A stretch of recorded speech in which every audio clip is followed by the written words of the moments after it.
Vamos a ver en este vídeo cómo se calcula el momento de inercia de una figura con respecto a un eje. En este caso vamos a tomar para este ejemplo la figura que hicimos en el vídeo anterior en la que calculamos el centro de gravedad.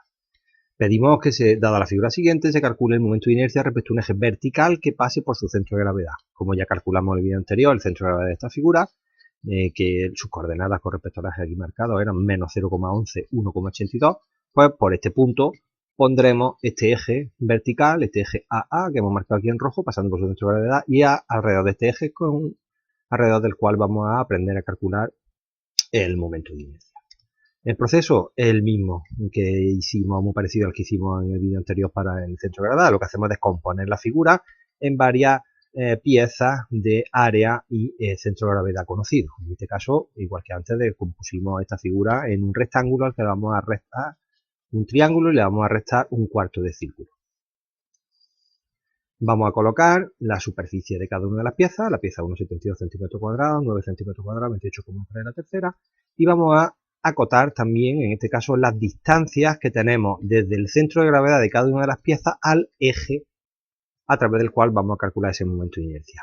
En la primera, por ejemplo, esta distancia sería 0,11 centímetros, que era la coordenada X. Esta era la distancia que tendríamos entre el eje Y, digamos, y el punto del centro de gravedad por el que está pasando el eje. Estos 0,11 centímetros sería esa distancia que tenemos desde el centro de gravedad de la pieza hasta el eje, ¿vale? Por la distancia de la pieza 1, 0,11 centímetros. La distancia va siempre positiva. La de la pieza 2, pues recuerdo que el centro de gravedad, como vimos en el vídeo anterior, de un triángulo se encontraba a un tercio de la altura, tomando cualquier lado como base. Esto eran 2 centímetros, esto era 1 centímetro, ¿vale? Con lo cual, esta distancia que hay desde el centro de gravedad del triángulo hasta el eje que hemos propuesto, pues será estos 2 centímetros que hay aquí, más 0,11 de distancia, luego 2,11. Y en el caso del cuarto de círculo, pues lo mismo, esta pequeña distancia que tenemos desde el centro de gravedad del cuarto de círculo hasta el eje que hemos propuesto, pues si todo esto eran 3 centímetros, ¿vale? Todo esto eran 3 centímetros, este trocito son 0,11 y este trocito son 2,5 centímetros, calcula igualmente como 4b repartido por 3pi. Pues lo que nos queda de distancia, haciendo la resta de los 3 centímetros menos los 0,11 y menos los 2,5, nos queda 0,39 centímetros. Esa sería la distancia 3 entre el centro de gravedad de esta pieza 3 y el eje. Para calcular el momento de inercia de la pieza completa, lo que tengo que hacer es sumar todos los momentos de inercia de cada una de las piezas. Sumar o restar. Si la pieza es un trozo que le estamos quitando para componer la figura principal, se le restará el momento de inercia correspondiente. O sea que en esta figura será el momento de inercia de la pieza 1 menos el momento de inercia de la pieza 2 y menos el momento de inercia de la pieza 3. Si hubiéramos compuesto la pieza sumando la figura sumando piezas, sería sumar todos los momentos de inercia particulares de cada una de las piezas. El momento de inercia de cada una de las piezas se calcula con respecto al eje como, recordáis, esta era la fórmula de Steiner, la superficie de la pieza más la distancia al cuadrado, o sea, la superficie por la distancia al cuadrado más lo que llamamos término de Steiner. El término de Steiner es el momento de inercia de esa pieza según un eje que pase por su centro de gravedad y que sea paralelo al eje dado. Eso lo tenéis en la ficha descargable también de cálculo, en una tablita donde tenéis todos los valores de este término de Steiner en función del tipo de figura que tenga. Vamos a hacerlo con cada una de las figuras. Vamos a empezar con la pieza 1, sería superficie de la pieza 1, 72, distancia por la distancia de la pieza 1, 0,11 al cuadrado, más término de Steiner.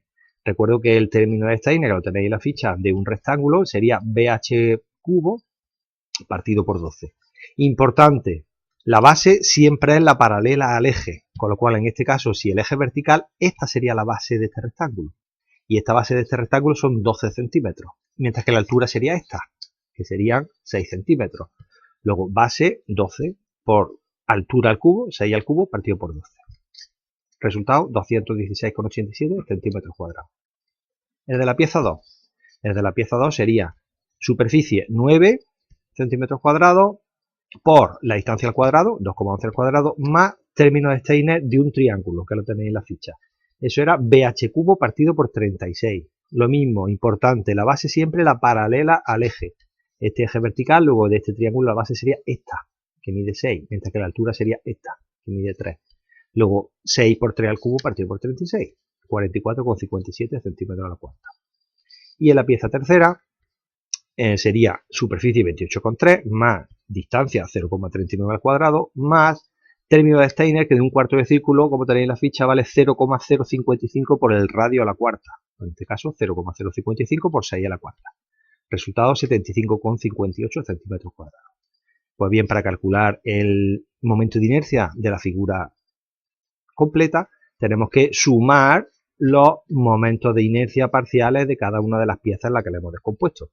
Con su signo, quiero decir, repito que si esto es un trozo que le estamos quitando a esta pieza para componer la figura principal, pues será negativo. O sea, en este caso será, al sumarlo, pues será el momento de inercia de la pieza 1 más menos el momento de inercia de la pieza 2 y más menos el momento de inercia de la pieza 3, porque son trozos que le estamos restando. Solución final, 96,72 centímetros cuadrados.